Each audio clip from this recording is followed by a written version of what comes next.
मेरे स्वप्न में दीनानाथ आए और मेरा वरण करके गए, मुझसे विवाह करके गए। 56 कोटा जना पधारया, दुल्हो श्री व्रजनाथ। आहा, मीरा के प्रभु गिरधर नागर, जन्म जन्म रो साथ, माई सपना नु वरणा दीनानाथ।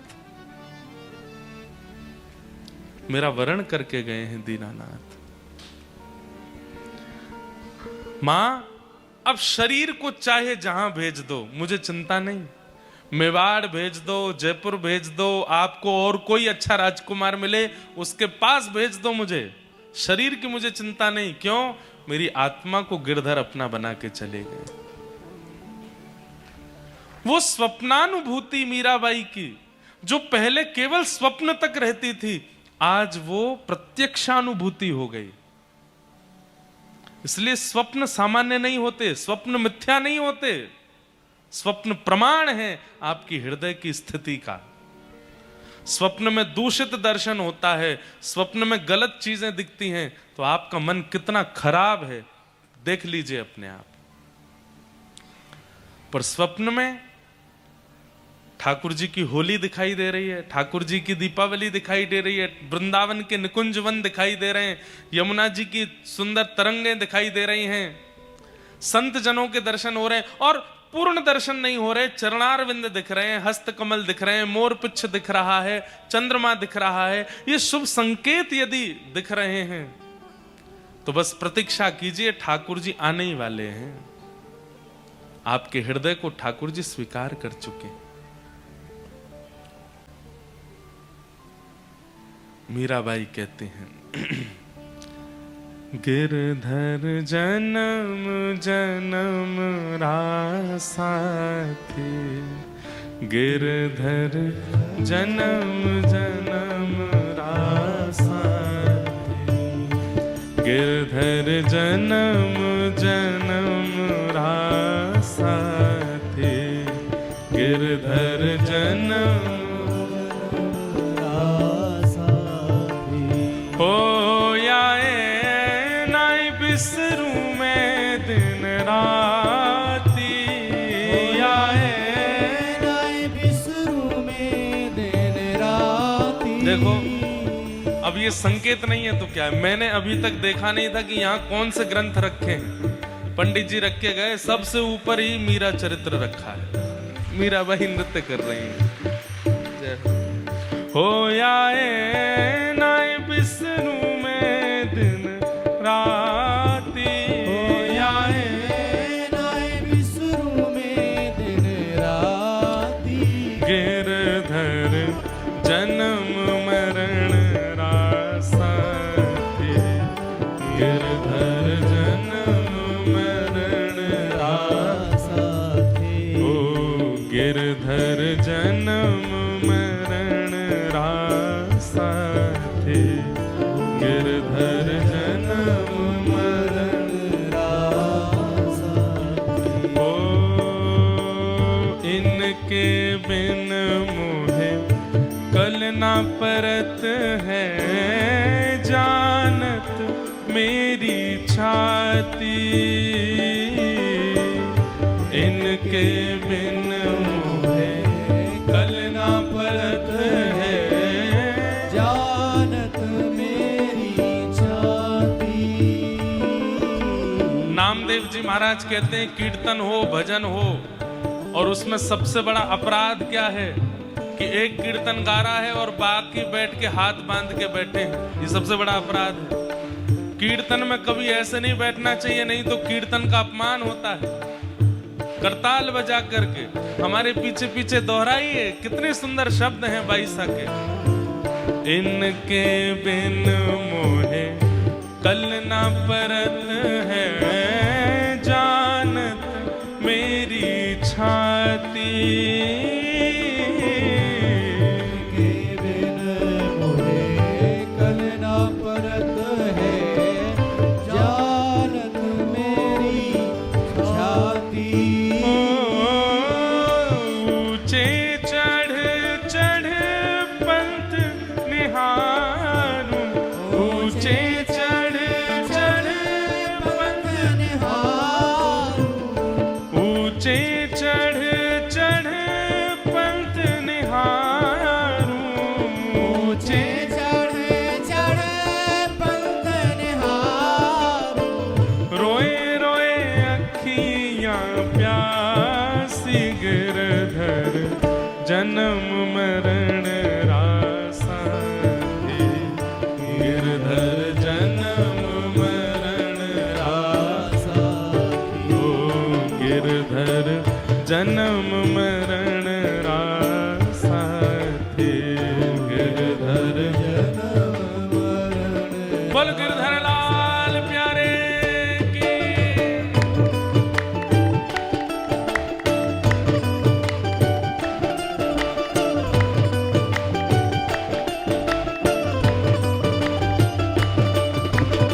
निहारूं निरख निरख सुख पाती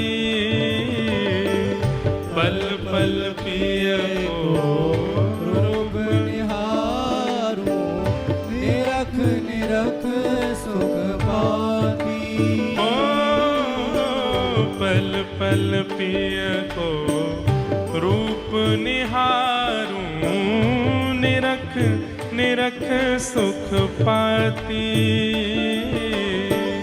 पल पल पिय को रूप निहारूं निरख निरख सुख पाती ओ दोए कर जोड़ा अर्ज करूं छूं दोए कर जोड़ा अर्ज करूं छूं दोए कर जोड़ा अर्ज करूं छूं दोए कर जोड़ा अर्ज करूं छूं सुन ली जो मारी बाती गिरधर जन्म मरण रासा गिरधर जन्म मरण रासा ओ गिरधर जन्म मरण रासा गिरधर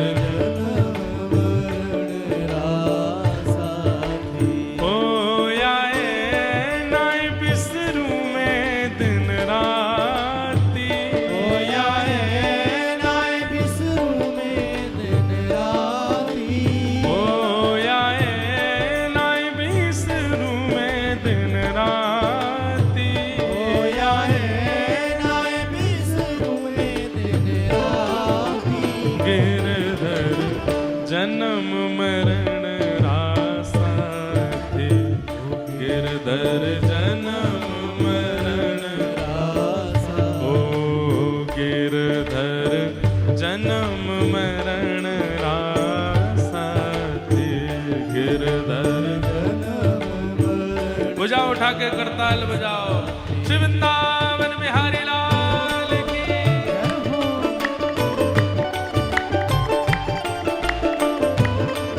बोल सागर बिहारी लाल की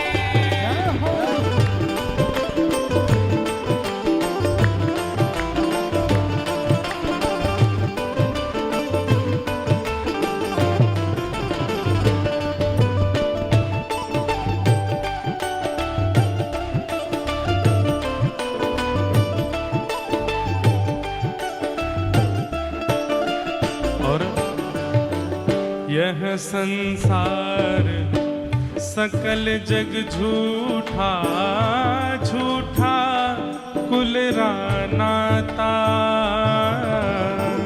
यह संसार सगल जग झूठा झूठा गुलरान्याता गाइए यह संसार सकल जग झूठा झूठा कुल नाता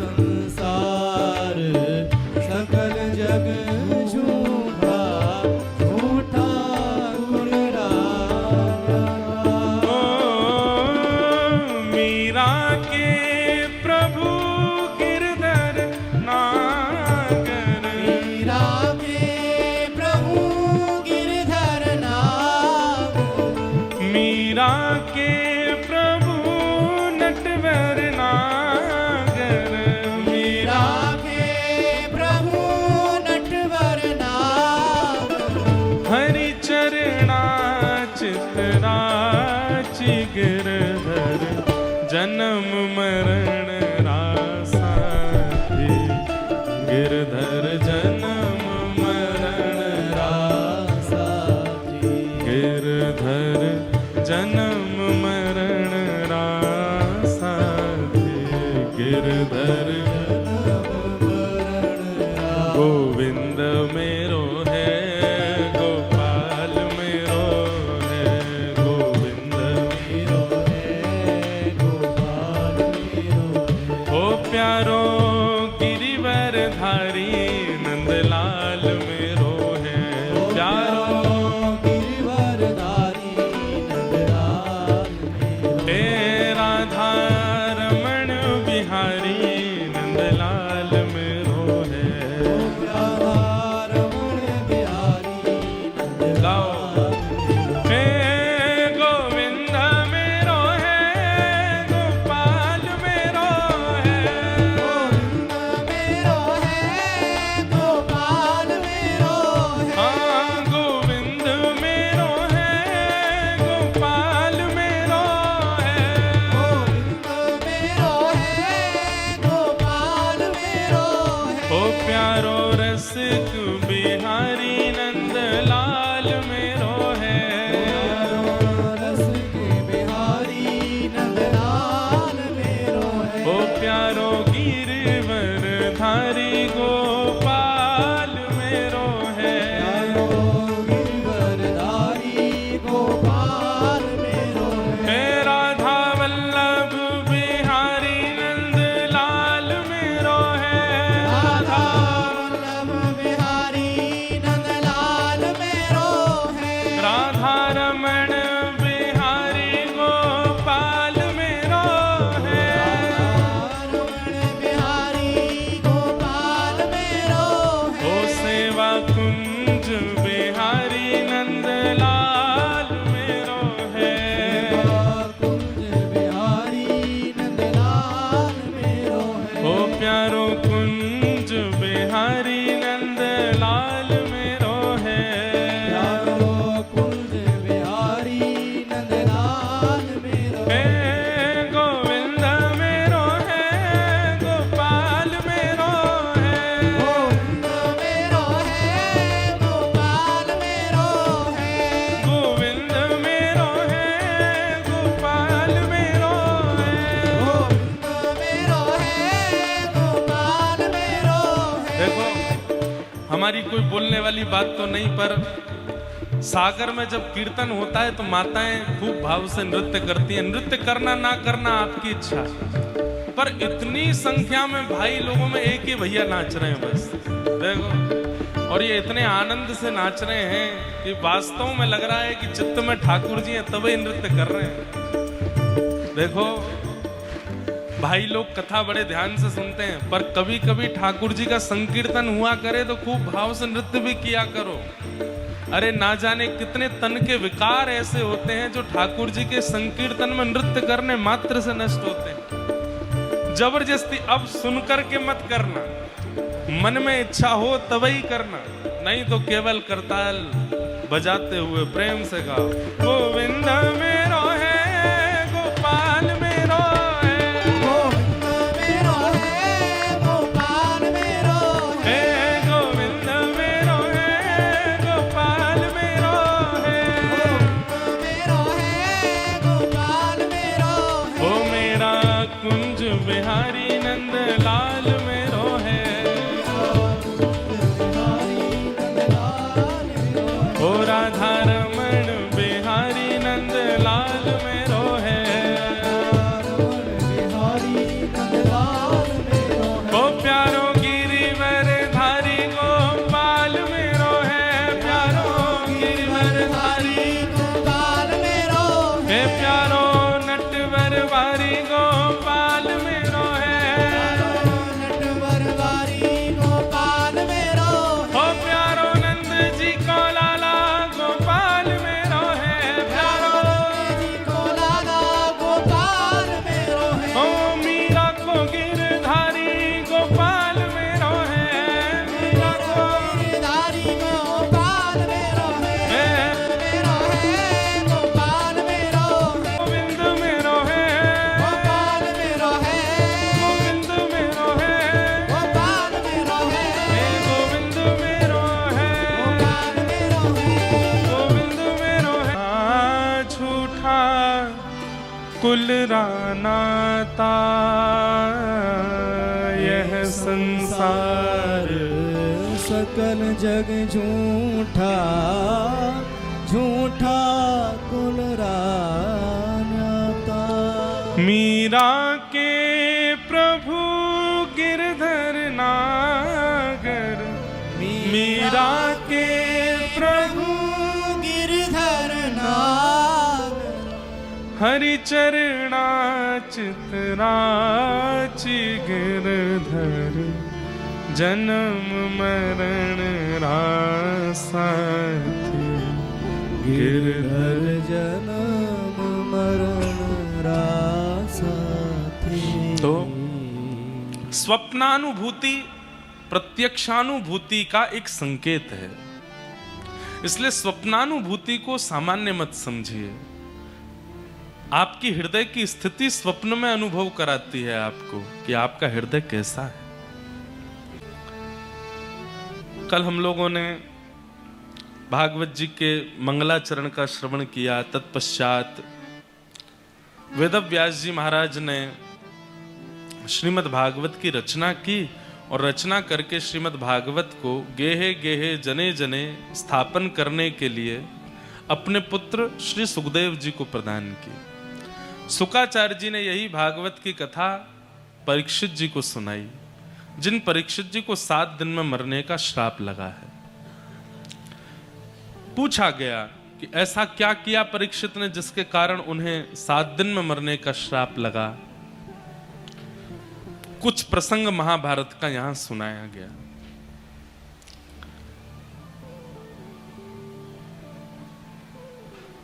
यदा मृधे कौरव संजयानां वीरेस्वथो वीरगतिं गतेषु ब्रकोदरा विग्धगदा विमर्श भ्रग्नोरुदण्डे धृतराष्ट्रपुत्रे।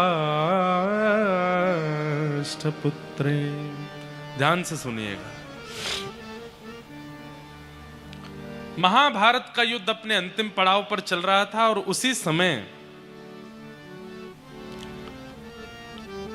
दुर्योधन ने भीम ने दुर्योधन की जंघा पर प्रहार किया, जिसके कारण कौरवों का हनन हुआ। धर्म युद्ध में नाभि से नीचे प्रहार करना वर्जित है, तो फिर भीम ने दुर्योधन की जंघा पर प्रहार क्यों किया? ठाकुर जी की आज्ञा, भगवान ने आज्ञा दी है। बंधुओं, बहुत ध्यान से सुनिएगा इस प्रसंग को। हम सुना चुके हैं कई बार, लेकिन बहुत समय से नहीं सुना है, इसलिए पुनरावृत्ति कर रहे हैं। जब भीम ने दुर्योधन की जंघा पर प्रहार किया, यह दृश्य देख करके कई धर्म का पालन करने वाले, भगवान के द्वारा प्रदत्त की गई धर्म की स्थितियों का पालन करने वाले लोगों को बहुत क्षोभ हुआ। वे ये तक भूल गए कि भगवान इस पक्ष में हैं, अगर इस पक्ष की विजय धर्म के विरुद्ध जाके हो रही है तो होने दो। नहीं, धर्म जब कहता है कि धर्म युद्ध में नाभि से नीचे प्रहार करना वर्जित है, तो फिर इस युद्ध में नाभि से नीचे प्रहार क्यों किया? और वो भी भगवान ने आज्ञा दे करके। कथा आप सब लोगों को संभवतः पता है कि दुर्योधन का सर्वांगीण अंग जो है वो लोहे के समान है, केवल उसकी जंघा ही रह गई है। उसमें भी भगवान ही कारण बने थे, क्योंकि जब दुर्योधन को माताजी ने निर्वस्त्र रात्रि में आने के लिए कहा ताकि वो अपने नेत्रों से उसको देख करके अपनी संपूर्ण ऊर्जा से उसको लोहे का बना दें, गांधारी ने, तब भगवान ने ही बीच में आकर के एक केले का पत्ता दिया। बोले कि अरे, माँ के सामने निर्वस्त्र नहीं जाना चाहिए, कम से कम कौपीन पहन के तो जाओ, कौपीन नहीं है तो केले के पत्ते से ढक के जाओ।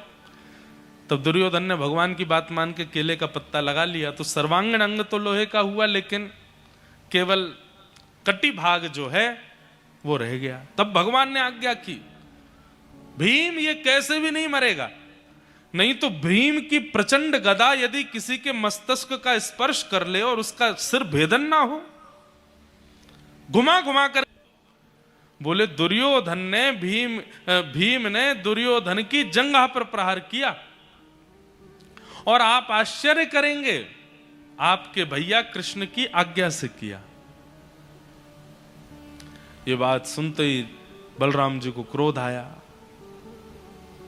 अधर्म करते हुए जीते पांडव, और वो भी कृष्ण को संग रखते हुए उन्होंने अधर्म किया। मैं ये सहन नहीं करूंगा। तुरंत बलराम जी ने अपने हल मूसल उठाए और सीधे दौड़े कुरुक्षेत्र की ओर। यहां सब पांडव जश्न मना रहे थे अपनी विजय का। इतने में ही देखा पृथ्वी कंपायमान हो रही है। पांडवों ने कहा, भगवान ये भूकंप जैसी स्थिति बन रही है, क्या हुआ? बोले, ये प्राकृतिक भूकंप नहीं है,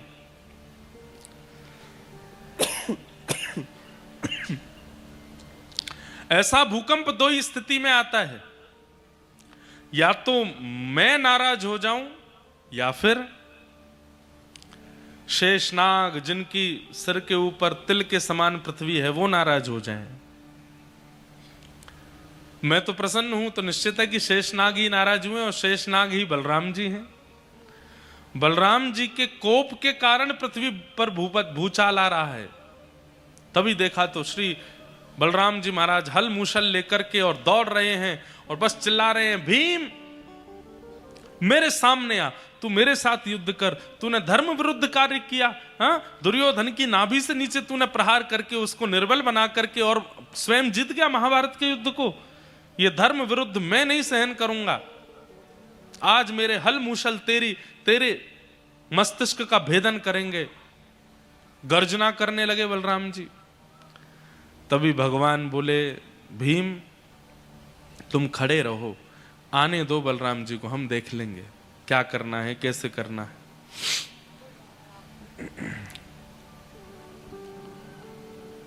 बलराम जी महाराज दौड़े।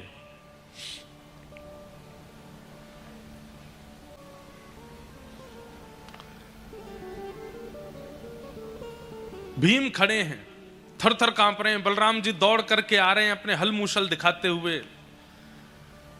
तभी ठाकुर जी ने एक योजना बनाई और भीम के सामने खड़े होकर के भगवान ने दंडवत प्रणाम किया बलराम जी को।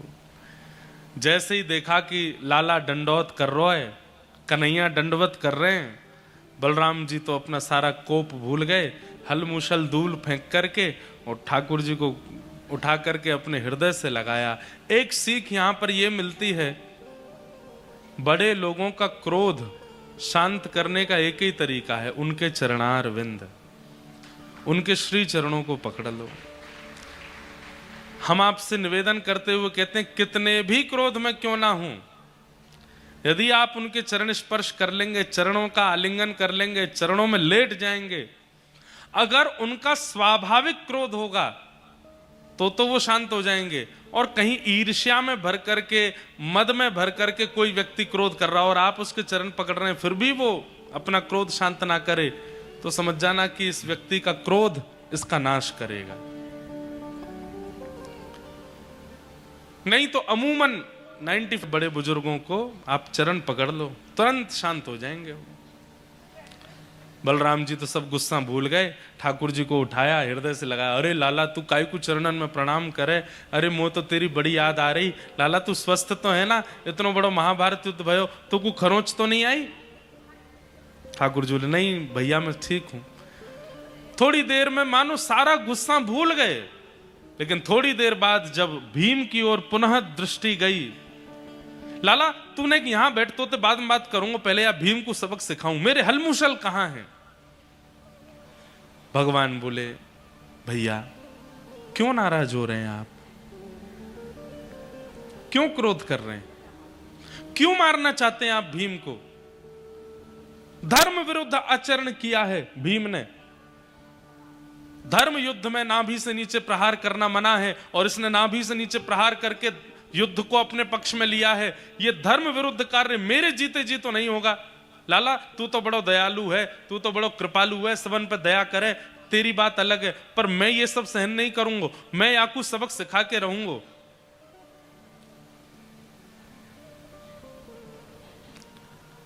ठाकुर जी बोले, नाभि से नीचे प्रहार करना अधर्म है। हां, और इसीलिए आप आए हो यहां पर। बोले जी, भगवान बोले तो फिर अबला नारी, रजस्वला नारी भरी सभा में निर्वस्त्र की जा रही हो, ये कौन सा धर्म है? एक नारी अपने मासिक धर्म में है, उसके पति जुआ हार गए हैं और वहां यही दुर्योधन, यही दुशासन उसकी साड़ी खींच के निर्वस्त्र कर रहे थे। ये कौन सा धर्म था भैया? बलराम जी निर्वाक हो गए। और यदि वह धर्म अधर्म था तो वहां आप क्यों नहीं आए दुर्योधन का शिरच्छेदन करने के लिए? वहां आप क्यों नहीं आए दुशासन के हाथों को काटने के लिए?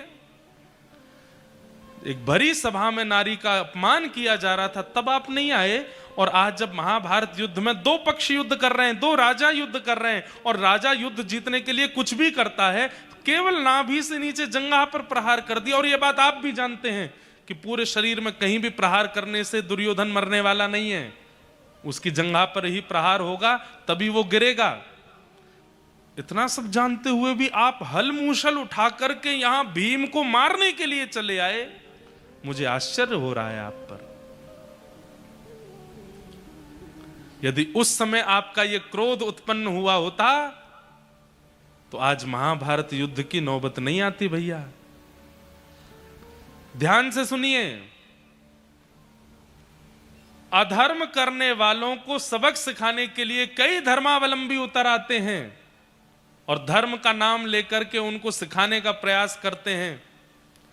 ठाकुर जी कहते हैं अधर्म हो जाने के बाद फिर वहां धर्म का प्रचार करना, धर्म की बातें बताना, ये इतनी बड़ी बात नहीं है। जब अधर्म का बीज बोया जा रहा था उसी समय उस पौधे को निचोड़ देना, यह धर्म धार्मिक व्यक्ति का लक्षण होता है। अब पेड़ बन गया है, विशाल वृक्ष बन चुका है अधर्म का, और अब आप लेकर के गए, अब हम इसको काटेंगे, अब हम इसको नष्ट करेंगे, अब इसके लिए हम मुहिम चलाएंगे, इसके पीछे हम दौड़ेंगे, इसका हम ये करेंगे। भगवान बोले कुछ नहीं होगा उससे। जब वो पौधा था तभी निकाल देना था, उसके बाद प्रयास करते रह जाओ, क्योंकि वृक्ष का नियम है काट दो वो फिर प्रकट हो जाता है। भैया आज महाभारत युद्ध की नौबत क्यों आई?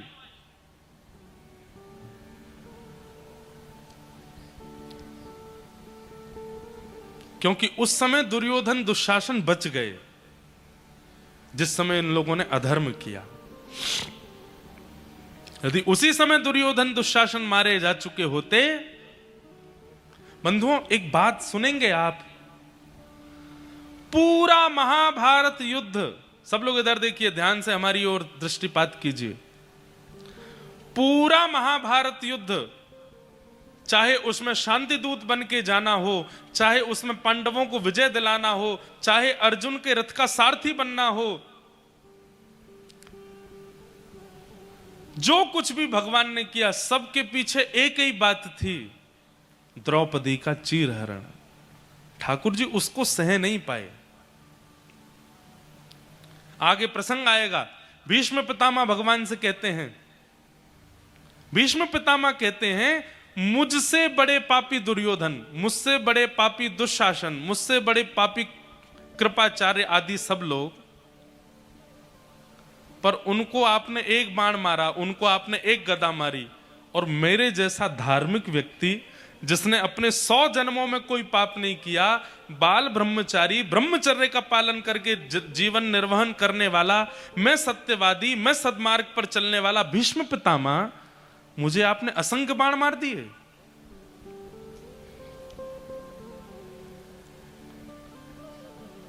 मैं इतना जानता हूं, मैंने विवाह नहीं किया, जब कभी भी स्त्रियों का दर्शन किया तो उनके प्रति मातृभाव या बहन भाव ही रखा, और स्त्रियों के प्रति दुर्दृष्टि रखने वाला वो दुर्योधन, उसको आपने इतनी दर्द भरी मृत्यु नहीं दी जितनी दर्द भरी मृत्यु मुझे दी है।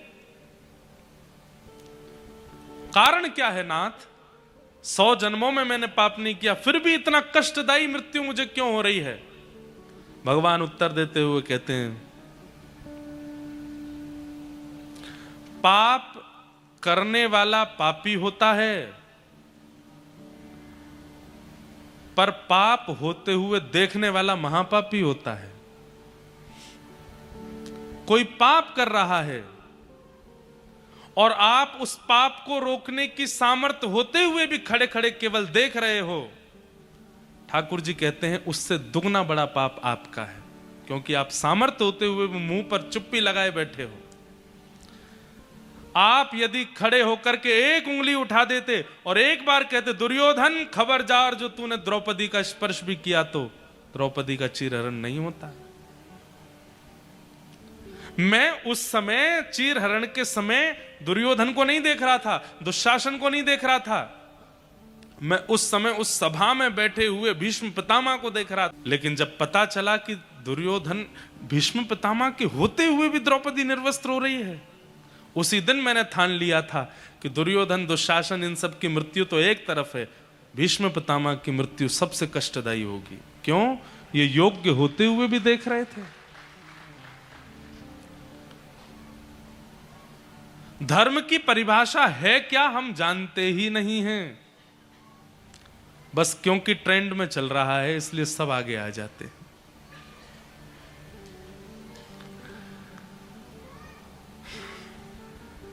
हम बहुत सीधे साधे कथावाचक हैं, हम ज्यादा विवादित बोलते नहीं कभी भी, और हम बोलना भी नहीं है, बस संकेत में आपको समझा रहे हैं।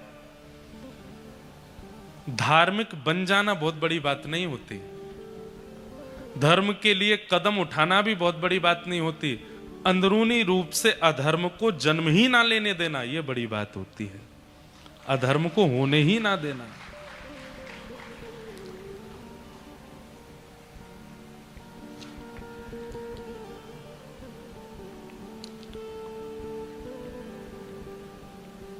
आज पूर्व मंत्री और पन्ना के विधायक श्री ब्रजेंद्र प्रताप जी पधारे हैं। श्री रामेश्वर शर्मा जी विधायक हुजूर भोपाल से पधारे हैं। श्री विनोद जी पूर्व अध्यक्ष पर्यटन विभाग पधारे हैं। श्रीमती निर्मला सप्रे जी विधायक बीना पधारे हैं। श्री आकाश सिंह जी भाजपा के अद्भुत नेता भी आज पधारे हैं। सबका बहुत बहुत स्वागत, बहुत बहुत अभिनंदन। ये खूबसूरती है मध्य प्रदेश की, इतने बड़े बड़े नेता आ जाते हैं फिर भी कथा में कोई विघ्न नहीं आता, विक्षेप नहीं आता, सब चुपचाप बैठ करके कथा श्रवण करते हैं, कथा के रस को और वर्धन करते हैं। अन्य प्रांत के नेता विधायकों को सीखना चाहिए कथा में हम कैसे जावें, ऐसे जावें जैसे मध्य प्रदेश के राजनेता कथा में आते हैं, चुपचाप आके कथा सुनते हैं। कथा का यही तो स्वरूप है, कथा का स्वरूप इसके इतर कुछ और नहीं होता, यही स्वरूप कि हम कथा में गए और पड़ोसी को भी नहीं पता चला कि हम बैठ के सुन के चले आए। अब हमारे लिए कथा है, सबके लिए कथा है, बहुत अच्छी बात है। तो हम क्या निवेदन कर रहे थे? अधर्म हो जाने के बाद धर्म का पाठ पढ़ाने के लिए आना, अब तो यही करना पड़ता है, लेकिन बात अच्छी तब हो जब अधर्म होने ही ना दिया गया होता।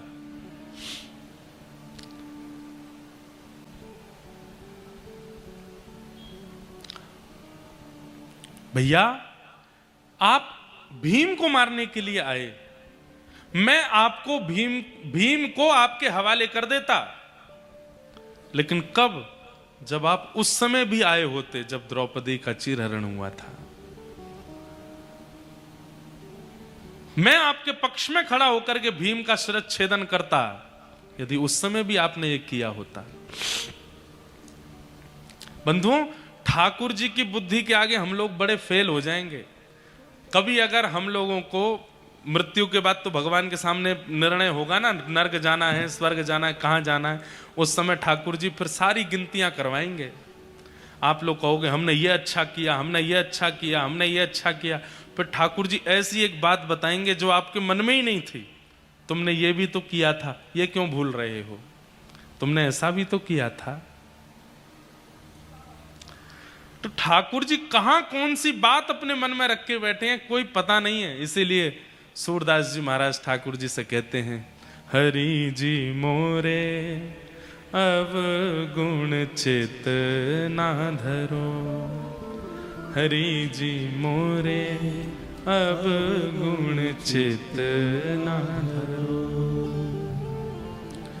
समदर्शी है नाम तिहारो, समदर्शी है नाम तिहारो। समदर्शी का मतलब पता है? समान दृष्टि जिसकी है, सबको एक दृष्टि से जो देखता है। समदर्शी है नाम तिहारो, समदर्शी है नाम तिहारो। चाहो तो पार करो, चाहो तो पार करो। हरि जी मोरे अब गुण चित ना धरो, हरि जी मोरे अब गुण चित। बंधुओं, ये नाम जप के लिए आज्ञा क्यों करते हैं गुरुजन? क्योंकि नाम जप औषधि है। कई इतने दुर्गुण हमारे और कई ऐसी क्रियाएं हम करे बैठे हैं जो हम करके भूल गए हैं, पर ठाकुर जी नहीं भूलते। ठाकुर जी को सब पता होता है। इसलिए इतना नाम जप किया, इतना नाम जप किया, इतना नाम जप से ठाकुर जी मिलेंगे बाद की बात है। पहले जो आपका किया धरा है उसका हिसाब बराबर होता है नाम जप से।